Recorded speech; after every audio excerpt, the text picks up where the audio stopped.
In Ghana, if you hold any big position, we put you above the law. Listen, I was in traffic on the ring road when the car ahead of me made a U-turn at a place where there was a big sign indicating no U-turn is permitted at that spot. A policeman on duty at the spot stopped the car and asked the driver to park. He was determined to book him for traffic offense. Okay. Then the policeman got to the car. The window rolls down and he sees the man behind the wheels. The policeman immediately salutes and apologizes profusely for making the mistake of stopping the car for breaking the traffic regulations and waves the man to carry on. Winston, you see, behind the wheels was a minister of state driving himself. Obviously, he did not want his driver and his police detail to accompany him on this trip for whatever reason. But it did not matter. He was a big man and he was above the law. So the first category of persons who are placed above the law in Ghana are those in power and those who hold big positions in Ghana. The bigger the position, the more immunity you have in our system.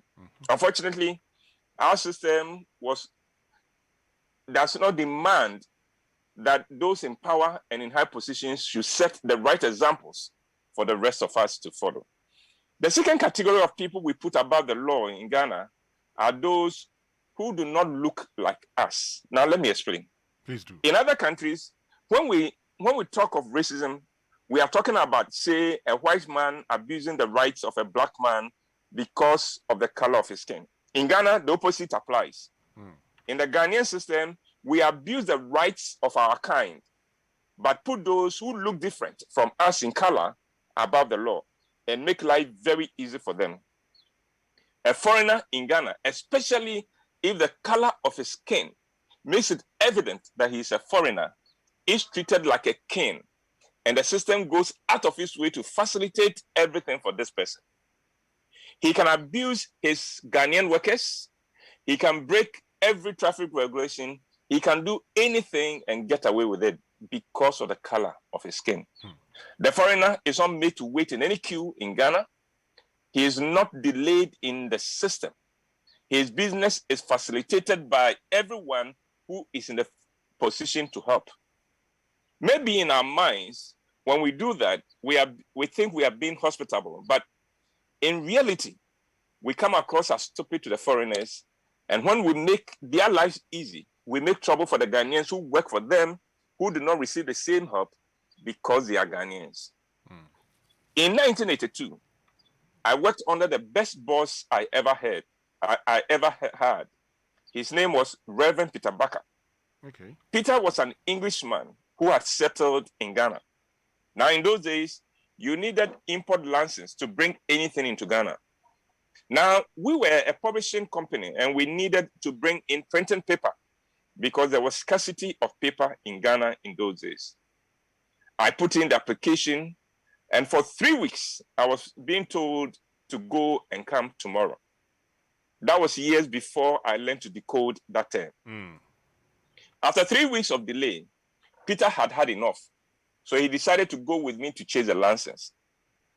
I took him to the same man who had been asking me to go and come for 3 weeks.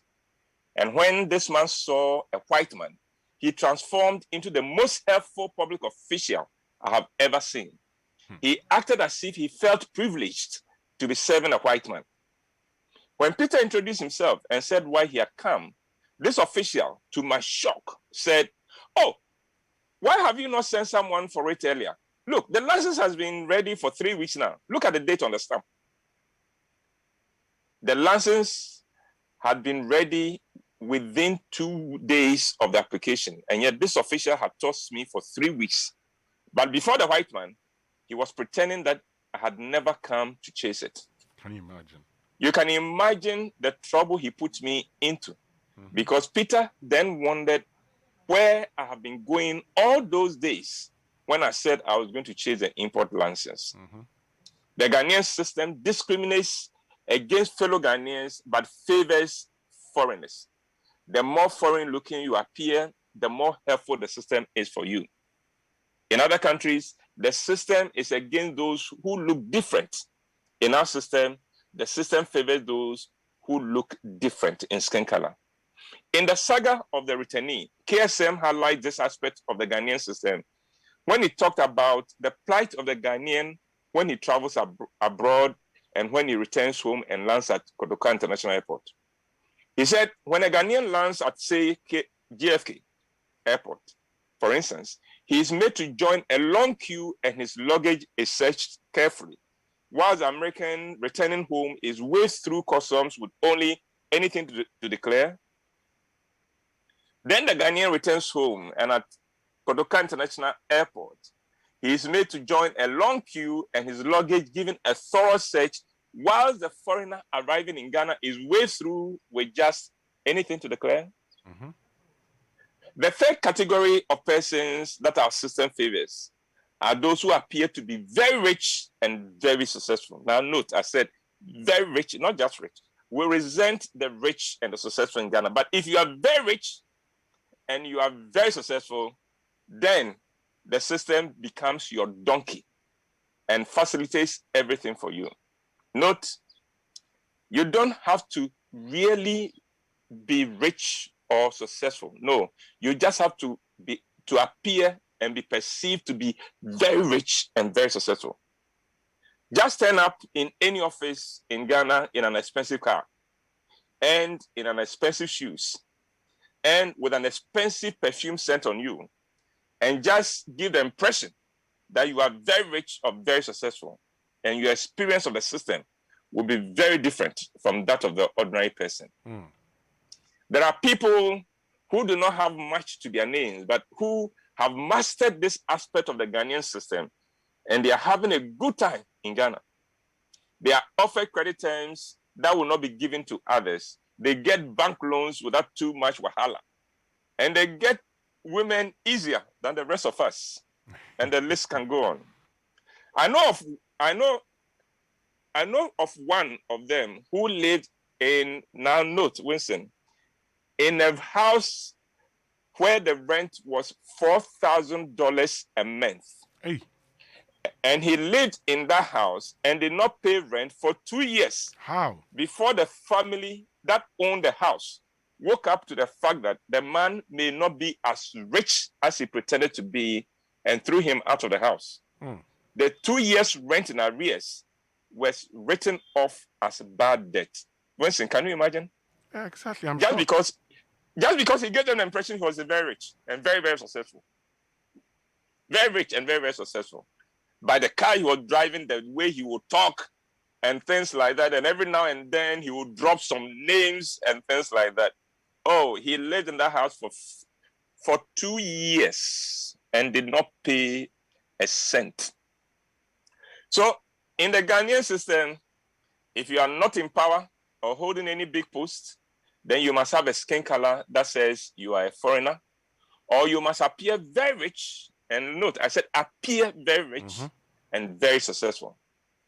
If you are none of these, then you must always have envelopes in your back to pave the way for you, or you are in trouble in Ghana. Mm. Or if you're a woman, then make sure you have a big Manchester and a big Arsenal, because those also count for something in our system. And Winston, that is my presentation for this morning. Hi, Uncle, this is your ending, dear. Manchester and Arsenal. I'll try and decode it.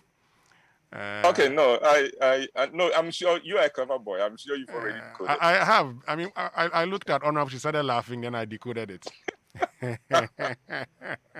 Thank you very, very much, Uncle Ibuwai, for joining us with Food for Thought this morning here on the Super Morning Show. I like the final bit about Manchester and Arsenal. This is the Super Morning Show on Joy 99.7 FM. Stay with us. We'll be right back shortly. And when we return, we're continuing our conversation. And this time around, the focus is on women as we celebrate, International Women's Day here on the Super Morning Show. And social media messages on the Super Morning Show is brought to us by EcoBank, the Pan-African Bank. Keep your thoughts coming. Join us on Twitter. Just use it with the hashtag JoySMS. But here's some great news for sales, because with EcoBank Pay GHQR, there are no payment restrictions as we collaborate towards a common goal. As customers stay home, maintain social distance, and stay safe, do not worry. EcoBank GHQ